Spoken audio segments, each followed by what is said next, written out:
मेरे प्रिय बच्चे, मुझे तुम्हारी व्याकुलता के बारे में पता है।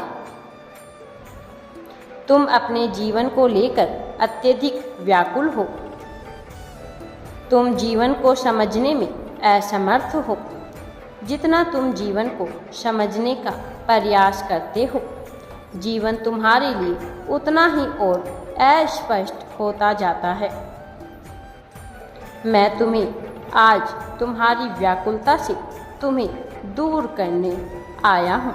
मैं तुम्हें तुम्हारी व्याकुलता का समाधान बताना चाहता हूँ। तुम्हें जीवन को कभी भी समझने का प्रयास नहीं करना चाहिए। तुम्हें तो केवल जीवन को जीना चाहिए। तुम्हें कभी भी प्रेम को समझने का प्रयास नहीं करना चाहिए। तुम्हें केवल प्रेम करना चाहिए। प्रेम और जीवन को अनुभव किए बिना समझने का कोई दूसरा मार्ग नहीं है। यदि तुम्हें प्रेम या फिर जीवन को समझना है तो तुम्हें उसका अनुभव करना होगा। इस संदर्भ में अनुभव ही तुम्हारा सबसे बड़ा गुरु है। प्रेम अपने सबसे शुद्ध प्रारूप में केवल खुशियों को बांटने का एक तरीका है। प्रेम में एक व्यक्ति दूसरे से अपने जीवन के सभी सुखों को बांटता है, मेरे प्रिय, और उसके सभी दुखों को अपनाता है। ऐसे व्यक्ति का केवल एक ही लक्ष्य होता है, दूसरे व्यक्ति की खुशियाँ। इसके अतिरिक्त वह व्यक्ति न तो कोई उम्मीद रखता है, न ही कोई शिकायत। प्रेम एक आध्यात्मिक भाव है।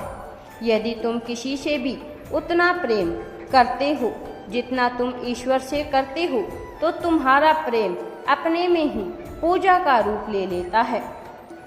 मेरे प्रिय बच्चे, संसार में किसी से भी प्रेम करने से पहले, चाहे वह कोई व्यक्ति हो या स्वयं ईश्वर, तुम्हें स्वयं से प्रेम करना सीखना चाहिए। यदि तुम स्वयं से ही प्रेम नहीं करोगे तो तुम प्रेम को समझ ही नहीं पाओगे। स्वयं से प्रेम किए बिना तुम किसी दूसरे से प्रेम कभी नहीं कर सकते हो।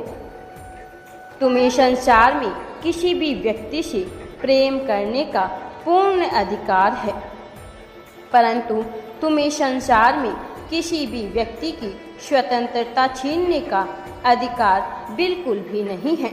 तुम जिस भी व्यक्ति से प्रेम करते हो उसे पूरी तरह से प्रेम व सम्मान दो और कभी भी उसकी स्वतंत्रता को छीनने का प्रयास मत करो। मैं हमेशा तुम्हारे साथ हूँ। हर हर महादेव जी।